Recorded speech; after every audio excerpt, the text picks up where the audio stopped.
नमस्कार दोस्तों, OCN network में आपका स्वागत है। मैं हूं ओमकार चौधरी। आज हम बात करेंगे बिहार की राजनीति की और बिहार की राजनीति में भी फोकस करेंगे कथित महागठबंधन की राजनीति, तौर तरीकों, रणनीति अगर कोई है तो उसको लेकर के और जो अहम के टकराव हैं उन पर भी। मेरे साथ जुड़ गए हैं अवनीश शर्मा जी। अवनीश जी, बहुत स्वागत है, बहुत अभिनंदन है। नमस्कार। सर प्रणाम। आपके सभी दर्शकों को भी प्रणाम जी। बहुत अभिनंदन है आपका।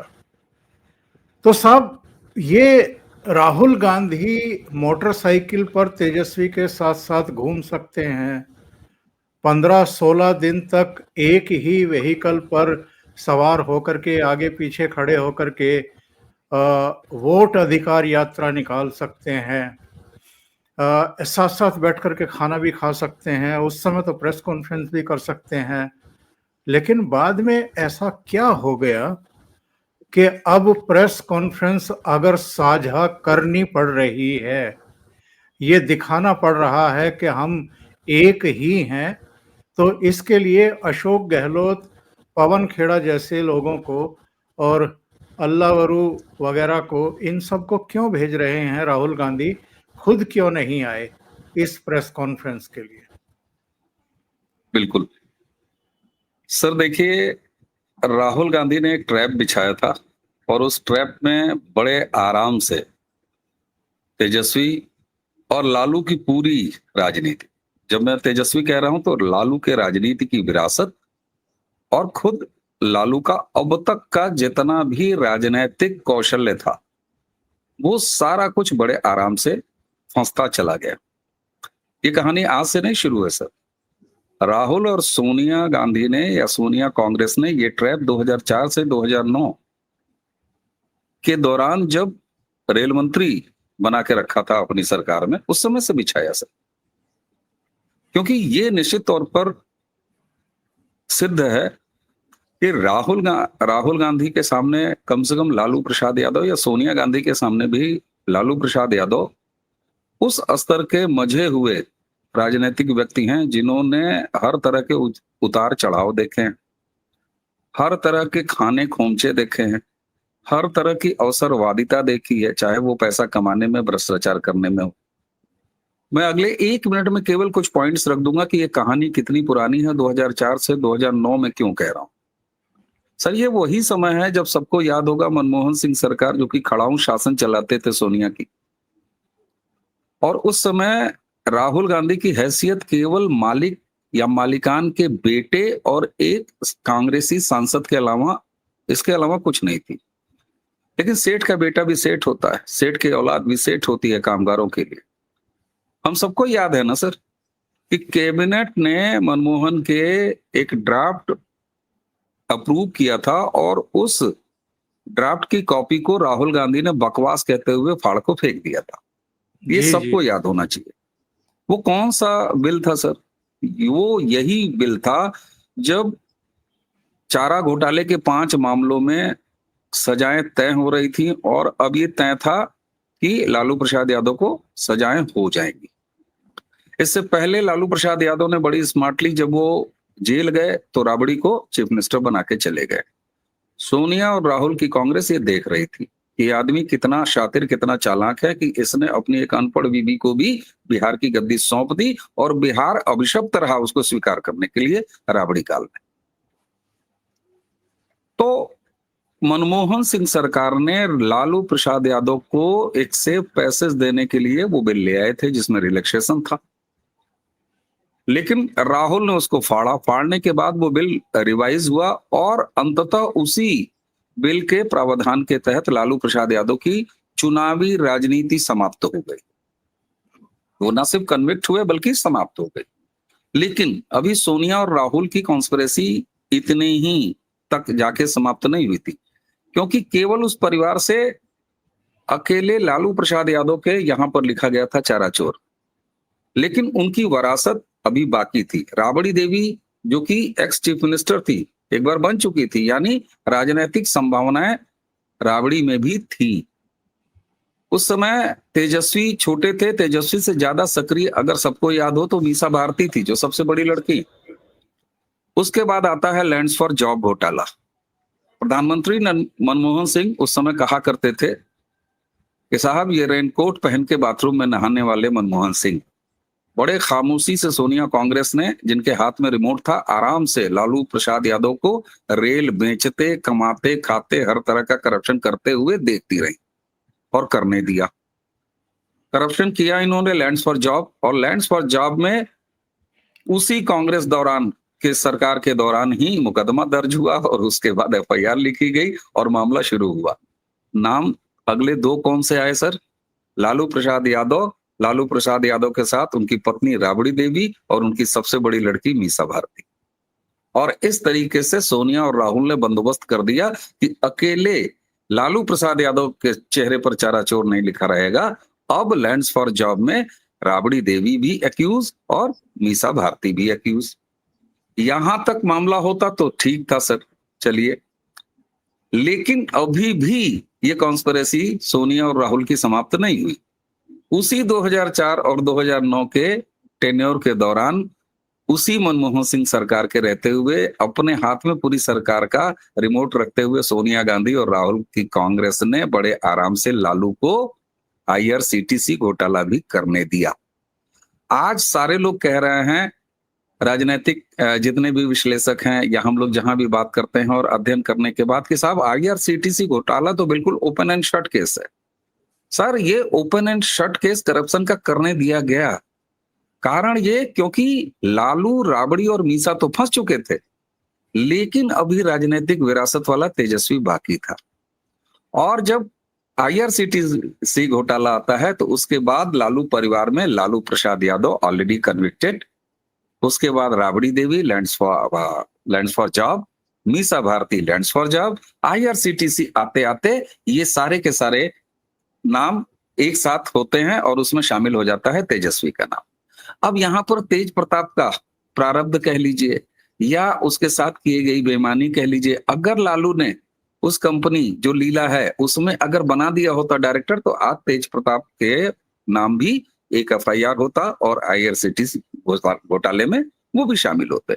मुझे अब कोई ये बता दे कि क्या ये पूरी तरह से सोनिया और राहुल की कॉन्स्पिरेसी नहीं है? अब कुछ सवाल उठेंगे कि साहब आप कॉन्स्पिरेसी कह रहे हैं, आप कह रहे हैं राहुल ने ट्रैप बिछाया, तो दो सवालों का जवाब बिल्कुल दिया जाना चाहिए, वरना दर्शकों के साथ बेईमानी होगी सर। पहला सवाल ये कि फिर राहुल गांधी और सोनिया की राजनीति लालू के साथ कैसे चल रही है इन तमाम दिनों में? पहला सवाल ये, इसका उत्तर आना चाहिए। दूसरा, राहुल या सोनिया ऐसा क्यों करना चाहते हैं? वो लालू प्रसाद यादव, उनके खानदान की, उनके परिवार की, उनके विरासत की राजनीति को बर्बाद क्यों करना चाहते हैं? ये दो प्रश्न हैं, मैं बारी बारी से इसका उत्तर देता हूं। पहला प्रश्न कि ये राजनीतिक समीकरण एक साथ करना क्या है?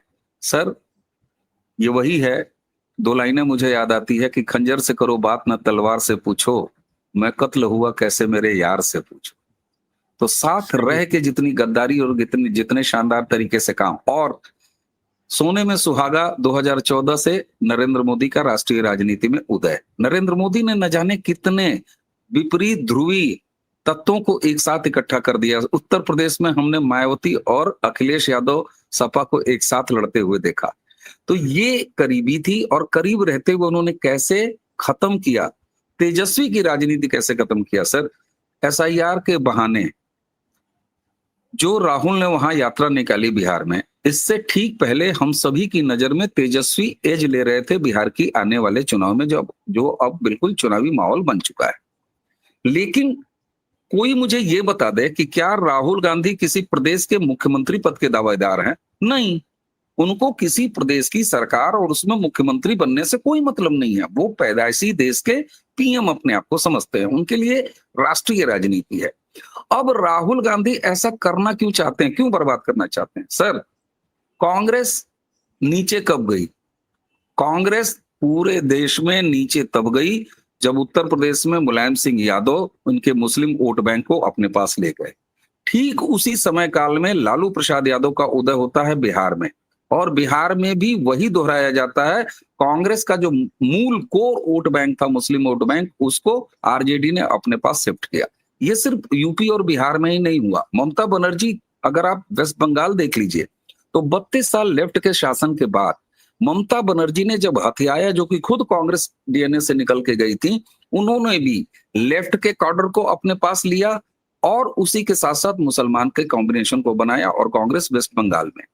शरद पवार जब कांग्रेस से अलग हुए महाराष्ट्र की राजनीति में, जिनको कि महाराष्ट्र की राजनीति का चाणक्य कहा जाता है, उन्होंने भी जब मुसलमानों को कांग्रेस से दूर किया तो महाराष्ट्र में भी कांग्रेस की राजनीति धीरे धीरे अवनति होती गई। यानी ये प्रूव होता है कि जहां जहां क्षेत्रीय छत्रप और क्षेत्रीय दलों ने कांग्रेस के कोर वोट बैंक मुसलमानों को इनसे दूर किया, कांग्रेस नीचे आती गई। राहुल गांधी की स्ट्रेटजी अब ये है कि धीरे धीरे पैन इंडिया कांग्रेस के पास कांग्रेस का पुराना जो कोर वोट बैंक है मुसलमान, उसको वापस लाया जाए और मुसलमानों का कांग्रेस के साथ पूरे भारत यानी राष्ट्रीय स्तर पर आना तभी संभव है जब उत्तर प्रदेश में अखिलेश यादव की राजनीति बर्बाद हो, बिहार में तेजस्वी और लालू की राजनीति बर्बाद हो। ममता बनर्जी श्रूड हैं, समझदार हैं, इसीलिए वो वेस्ट बंगाल के बॉर्डर पर डंडा लेके राहुल गांधी के लिए खड़ी रहती है कि बेटा कहीं और न जाना, यहां मत आना। राहुल गांधी को वो कभी भी, तेजस्वी उस ट्रैप में फंसे। तेजस्वी के साथ भी एक इश्यू ये हुआ कि जब तक वो जगदा बाबू के और लालू प्रसाद यादव के सक्रिय रहते, उनके अकल से चले, तब तक आप उनके पीआरशिप के भरोसे ऐसा लगता था कि वो एक अच्छे नेता हैं, ऐसी छवि गढ़ी जाती थी इकोसिस्टम द्वारा। जगदा बाबू से वो दूर हुए, हरियाणा से एक आयातित व्यक्ति आया और जब तेजस्वी अपने अकल पर चलते रहे तो एसआईआर, जो कि विशुद्ध रूप से बिहार का कतई मुद्दा नहीं था, केवल राहुल गांधी का मुद्दा था, जो कि उनके फॉरेन इकोसिस्टम से आया था, जो पैन इंडिया वो लेके बहस करना चाहते थे, उसकी गाड़ी आगे दौड़ाई राहुल ने और स्टेपनी बना लिया तेजस्वी को। ये ट्रैप में वर्तमान गठबंधन में, और यही वजह है सर, एक चीज और, ओवैसी चाहते थे महागठबंधन में शामिल होना। आज ओवैसी ने 2 दर्जन से ज्यादा उम्मीदवार उतारे हैं, उसमें हिंदू उम्मीदवार भी हैं, जो सीमांचल है उसमें तो उतारा ही है। लेकिन इन्हीं राहुल गांधी ने ये इंश्योर किया कि किसी भी तरीके से ओवैसी गठबंधन में शामिल नहीं हो, क्योंकि मुसलमान वोट निशाना है राहुल गांधी का, उसके लिए आरजेडी को बर्बाद होना है।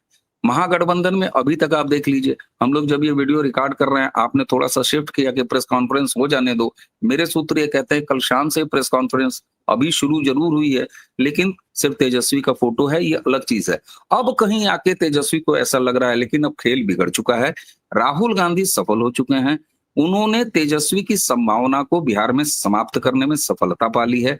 इतिहास गवाह है सर कि कभी कांग्रेस के इतिहास में सीडब्ल्यूसी की मीटिंग बिहार के किसी शहर में नहीं हुई थी। राहुल गांधी की कांग्रेस ने सीडब्ल्यूसी की मीटिंग पटना में भी करा लिया। अभी आप देखिए अंतर विरोध क्या चल रहा है, एक तरफ प्रेस कॉन्फ्रेंस कर रहे हैं, तेजस्वी की अकेले फोटो है, राहुल गांधी नदारत हैं। जो राहुल गांधी ने सबसे पहले बारात निकाली एसआईआर में, वो राहुल गांधी अब जब मौसम आया है तब गायब हैं। तेजस्वी गए थे दिल्ली, वहां मिले नहीं। जो अल्लावरू हैं उनके खिलाफ इस समय कांग्रेस, जिस समय हम बात कर रहे हैं, जिस समय ये प्रेस कॉन्फ्रेंस चल रही है, उस समय अल्लावरू के खिलाफ वहां पर हड़ताल चल रही है, धरना चल रहा है, जो उन्होंने करोड़ों लेके टिकट बेचे हैं।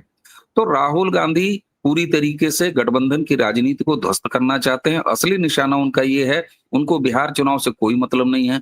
कल को 27 का चुनाव आएगा उत्तर प्रदेश में, सेम बिहार वाली हरकत आप राहुल गांधी और उनके कांग्रेस की उत्तर प्रदेश में देख रहे होंगे, जहां वो अखिलेश के साथ हो सकता है रहें, लेकिन उसकी आड़ में भी वो अखिलेश की राजनीति को समाप्त करेंगे। क्यों? क्योंकि कांग्रेस को, राहुल गांधी की स्ट्रेटजी ये है कि वो नेशनल स्तर पर कांग्रेस को रिवाइव तभी कर सकते हैं जब उनका कोर मुसलमान वोट बैंक उनके पास वापस आए। अखिलेश के रहते, सक्रिय रहते उत्तर प्रदेश में ये संभव नहीं है, तेजस्वी के आगे बढ़ते के रहते बिहार में ये संभव नहीं है। अगला निशाना उनका वेस्ट बंगाल में भी होगा, महाराष्ट्र में भी वो करेंगे। तो राहुल गांधी की स्ट्रेटजी बिल्कुल साफ है। बिहार चुनाव एक बहाना है, उन्होंने लेबोरेटरी बनाया है बिहार को, राहुल गांधी ने अपने बृहद एजेंडा के लिए, क्योंकि उनके लिए किसी प्रदेश का चुनाव माने नहीं रखता। सर अगर माने रखता ना तो आज कांग्रेस 3 जगह विधानसभा में नहीं बसती, वो मेहनत कर रहे होते, उन्होंने हरियाणा में मेहनत किया होता, उन्होंने महाराष्ट्र में मेहनत किया होता, तो राहुल गांधी की असली एजेंडे में फंस चुके हैं तेजस्वी यादव, और अब गठबंधन का वही हाल है। अब क्या कहें सर, साथ में लड़ना है तो ड्रामे तो करने पड़ेंगे। जी। बिल्कुल सही कह रहे हैं। ये बताइए साहब, ये जब सीटों का बंटवारा होना था, डिस्कशन होना था, समस्याओं के समाधान होने थे, रणनीति बनानी थी, तब ये पहले मलेशिया चले गए, इसके बाद लैटिन अमेरिका चले गए, वहां से लौटे तो सीधे चंडीगढ़ चले गए, दलित राजनीति करने लगे, वहां से फुर्सत पाकर के रायबरेली पहुंच गए वाल्मीकि राजनीति करने के लिए, और तब भी मन नहीं भरा तो फिर असम पहुंच गए, एक सिंगर की डेथ हुई थी संदिग्ध स्थितियों में, वहां पहुंच गए। और जब ये सब कर रहे थे राहुल गांधी, तब पहले चरण के नामांकन का बस आखिरी दिन बचा हुआ था।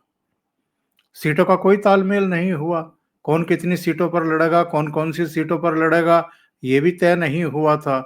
तो राहुल गांधी कितना सीरियस हैं इस गठबंधन को लेकर के, या कांग्रेस की संभावनाओं को लेकर के, या जो सामने सत्तारूढ़ दल है और उसके सर्वे सर्वा जिनके हाथ में कमान थी बिहार की रणनीति बनाने की, समन्वय और संवाद स्थापित करने की, समस्याओं को खत्म करने की, अमित शाह, उनसे कितना सीखते हैं ये लोग? सर, अगर उनसे सीखते तो कम से कम देश एक ठीक ठाक चलता हुआ विपक्ष देख पाता। ये लोकतंत्र का दुर्भाग्य है।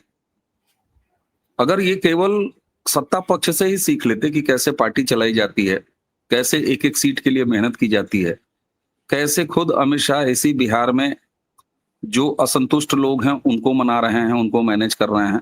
इलेक्शन है सर, एक विधानसभा एक लोकसभा में बहुत सारे नेता होते हैं, सबकी चाह होती है सबको टिकट मिले, सब सांसद बने, सब विधायक बने। ग्राम प्रधान तक के लिए कंपटीशन होता है सर, पार्षद के लिए कंपटीशन होता है, ये राजनीति।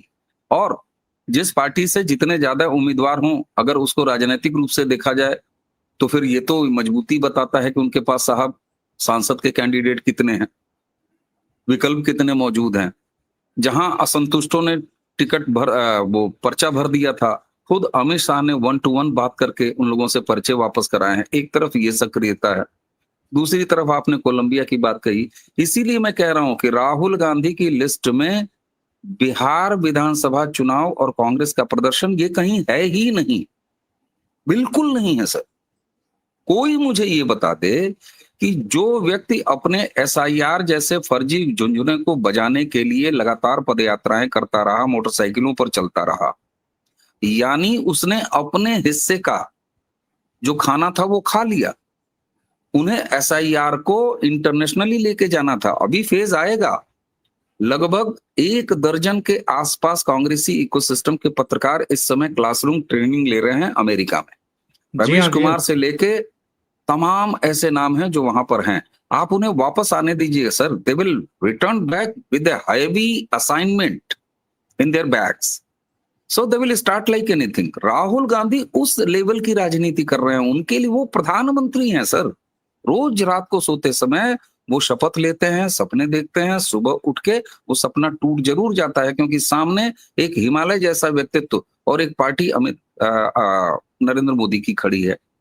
तो राहुल गांधी के प्रायोरिटी में कहीं से बिहार चुनाव नहीं है। उन्होंने बिहार नाम के गन्ने को जितना चूसना था, जितना पेरना था, पेर के अपने मतलब का रस निकाल लिया है। हाँ, साथ में उन्होंने ये इंश्योर कर दिया है कि अगर इतने लंबे समय नीतीश कुमार के मुख्यमंत्री रहते हुए अगर कोई एंटी इनकम्बेंसी थी, जिसकी वजह से एक समय ऐसा था एसआईआर के इस पूरे नाटक के पहले कि थोड़ा सा एज है, अगर एज नहीं है तो बहुत ज्यादा मैं अगर बीजेपी को फेवर कर दूं तो ये कह सकता हूं कि भाई थोड़ा नेक टू नेक फाइट दिखाई दे रही थी। लेकिन हकीकत यह है कि हम सबकी नजर में, और केवल हमारी नजर में ही नहीं बल्कि बिहार से आ रहे हमारे बिहारी सूत्रों और बिहारी भाइयों बंधुओं की फीडबैक के आधार पर भी एनडीए वहां पर नीचे थी सर, दबी हुई थी। तेजस्वी ऊपर चल रहे थे, उनका कार्ड ऊपर चल रहा था। केवल ये हो रहा था कि अगर पिछले चुनाव वाला इक्वेशन अगर दोहरा दें गठबंधन महागठबंधन तेजस्वी, तो आज स्थिति हम लोग काफी बराबर की पाते या मामला वहां से आगे बढ़ गया होता। लेकिन राहुल गांधी ने इंश्योर किया कि पहले तेजस्वी का ग्राफ नीचे आए। इसलिए प्रधानमंत्री नरेंद्र मोदी को मां की गाली, अस्तरहीन बातें, ये सब कुछ कब हुआ? एसआईआर में हुआ।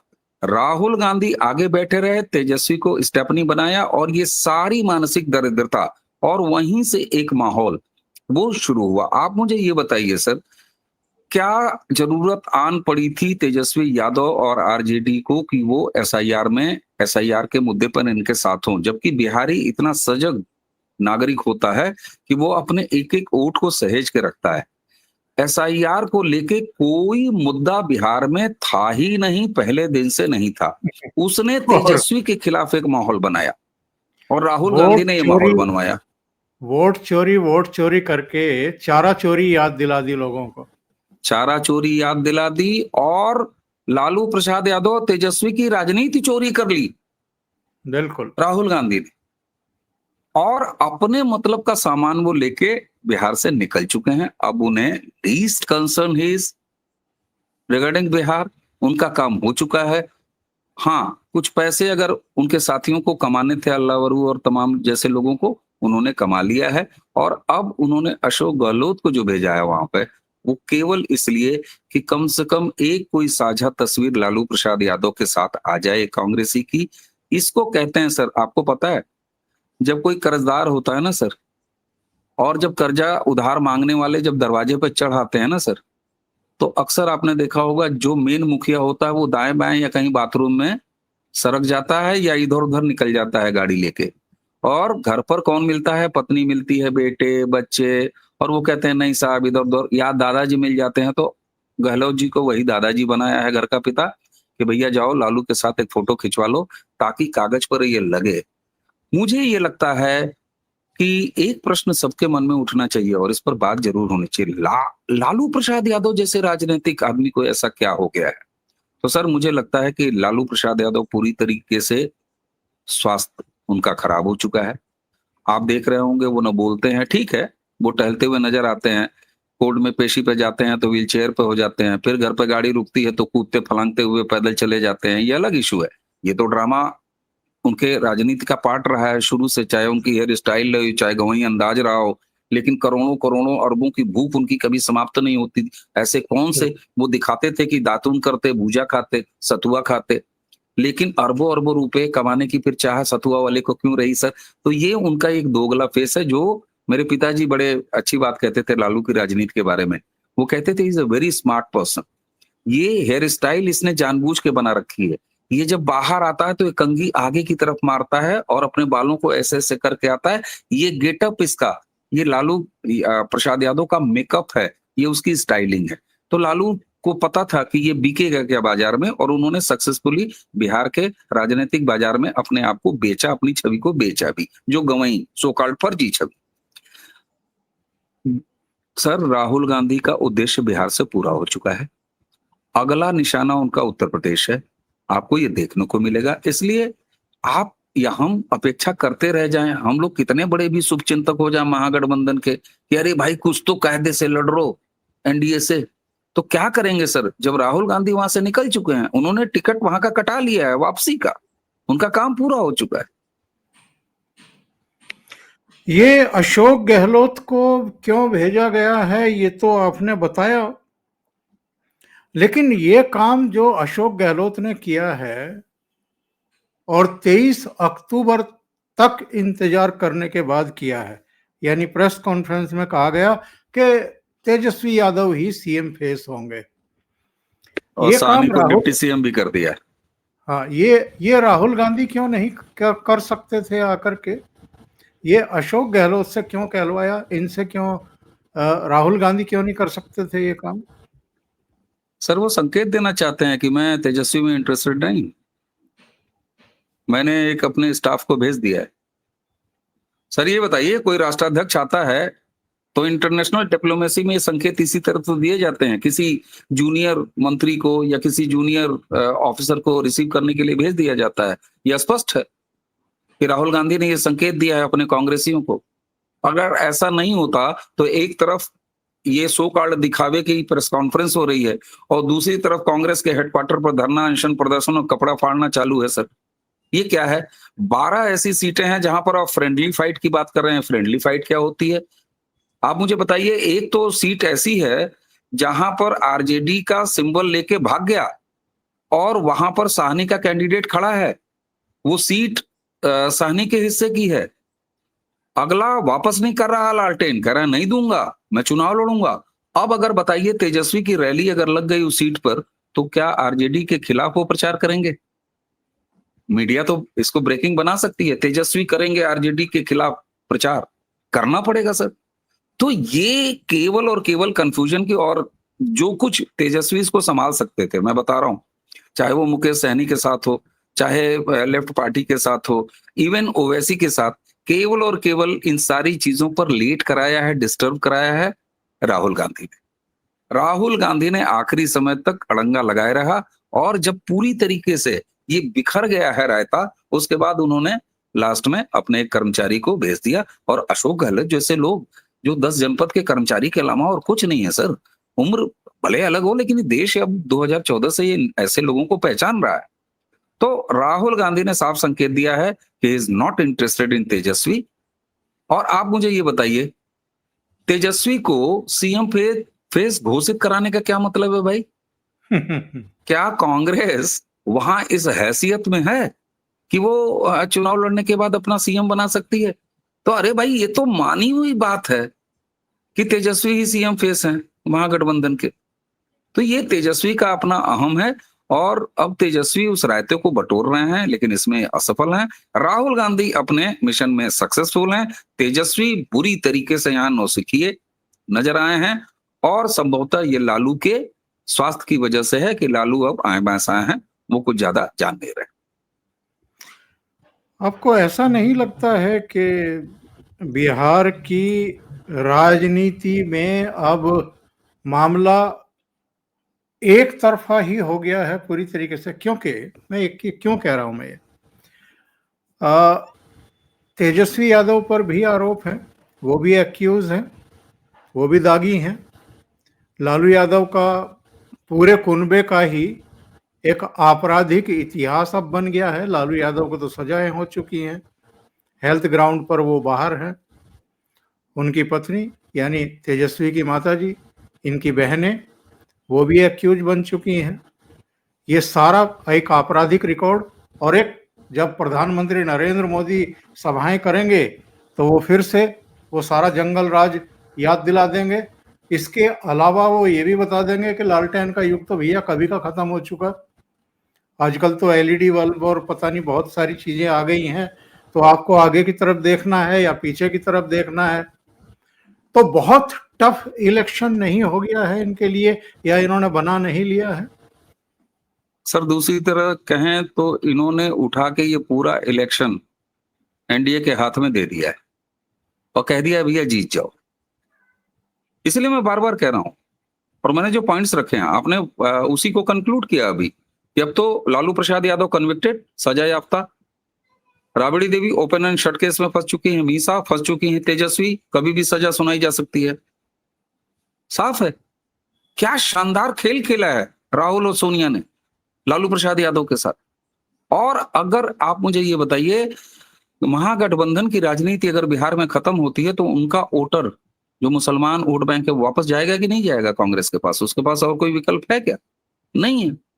राहुल गांधी का मोटिव यही है कि उनको अपने पास ले आए। तो ये तो साफ तौर पर है सर कि निश्चित तौर पर वहां पर लालू प्रसाद यादव की लेगेसी को, पॉलिटिकल लेगेसी को समाप्त करना ही एकमात्र उद्देश्य है, और जिसमें वो अब तक शानदार तरीके से सफल हो गए। दूसरी तरफ सर, आप मुझे ये बताएं कि अगर ये चुनाव कहीं बिखरा, और आपने जंगल राज याद कराने की बात कही, प्रधानमंत्री के बारे में मैं एक लाइन बहुत बार रिपीट करता हूं कि कौन सी बात कहां कैसे कही जाती है, हो सलीका तो हर बात सुनी जाती है। तो प्रधानमंत्री तो इसके धनी हैं, गजब के धनी व्यक्ति हैं। और सर, जंगल राज याद कराने का काम खुद तेजस्वी की पार्टी ने किया है। शहाबुद्दीन के लड़के ओसामा को टिकट देने के बाद, शहाबुद्दीन जिंदाबाद का नारा लगाने के बाद जिन बच्चों को, जिन नई पीढ़ी को जंगल राज याद दिलाना पड़ता था, उनको तेजाब का राज वो याद आ चुका है सर, और बहुत अच्छे तरीके से याद आ चुका है। और जिस तरीके से अब जागरण हुआ है, क्योंकि एक पैटर्न आप देखिए, कई बार हम लोग बात करते हैं कि साहब बिहार जो है अपनी विधानसभा की राजनीति को लेके कंफ्यूज रहता है। वो कभी इसको बड़ा भाई बना लेता है आरजेडी को, कभी इनके साथ चला जाता है। लेकिन सर, वही बिहार का मतदाता अगर आप लोकसभा चुनाव देखेंगे तो भर भर के मोदी को वोट देता है। और इस 2024 के चुनाव में सर, जब उत्तर प्रदेश ने एक तरह से धोखा दिया, मैं धोखा ही कहूंगा उसको, बिहार ने नहीं, बिहार ने वो काम नहीं किया सर।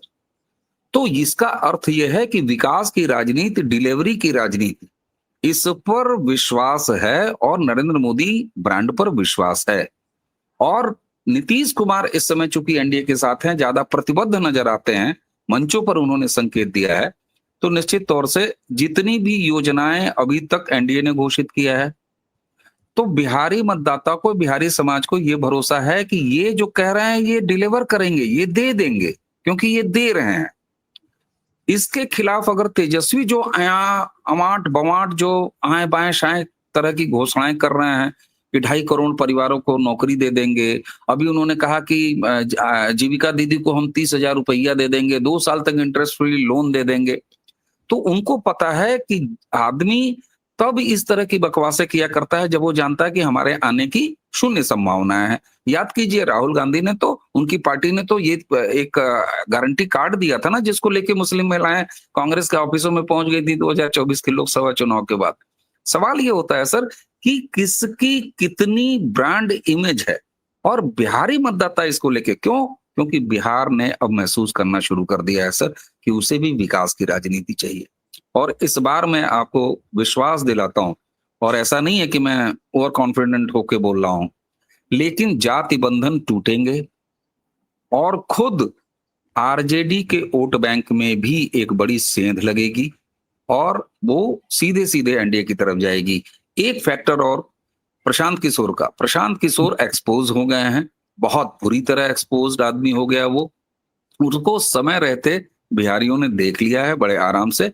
तो वो जो एक बढ़ा चढ़ा के उनके पीआरशिप है, जानते ही हैं वो टेंट शामियाना पॉलिटिकली मैनेजर हैं, तो वो जो था कि नहीं 10% 12% से इनके वोट शेयर की शुरुआत होगी, सर एक भी सीट अगर प्रशांत किशोर की पार्टी कहीं निकाल ले जाए तो ऐसा नहीं है। दूसरा, जो कुछ भी 1,500 2,000 वोट इनको प्रति कैंडिडेट मिलेंगे, वो इनके अपने कैंडिडेट्स के लेवल पर मिलेंगे। और वहां आप अमित शाह जी का मैनेजमेंट देखिए, भाजपा का मैनेजमेंट देखिए, कि अगर कोई उनका व्यक्ति रूठ के किसी दूसरे से सिंबल ले आया है, उस पर भी काम करके पार्टी ने उन्हें वापस ले लिया है। तो सर, एक तरफ चुनावी कौशल, साथ में ब्रांड मोदी, विकास की राजनीति, डिलीवर की राजनीति, और दूसरी तरफ अनाप शनाप तरह के बयान, अनाप शनाप तरह की घोषणाएं, और इतने सारे छेद उस चलनी में।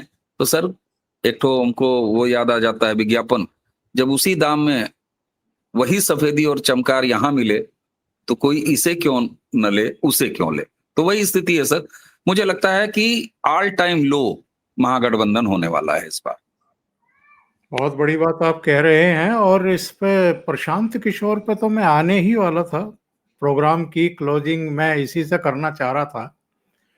हुआ क्या है इस आदमी को, ये देखिए कि चाहे महिला संपादक इंटरव्यू लेने के लिए गई हैं या जानी मानी एंकर गई हैं, महिला एंकर संपादकों के साथ भी वो, मैं कहूंगा कि बदतमीजी करते हुए देखे गए हैं। और जिस तरह के तेवर इनके चेहरे पर, इनकी आंखों में हमें देखने को मिले हैं, उससे पता लगता है कि इनका असली कैरेक्टर क्या है। और आपने बिल्कुल सही कहा, एक दुकान को बंद करके या साइड में अपने लोगों को सौंप करके ये राजनीति की दूसरी दुकान खोलने के लिए चले थे, पर मुझे लगता है कि दोनों ही दुकानों में अब ताला लगने का समय आ गया है। बिल्कुल सर।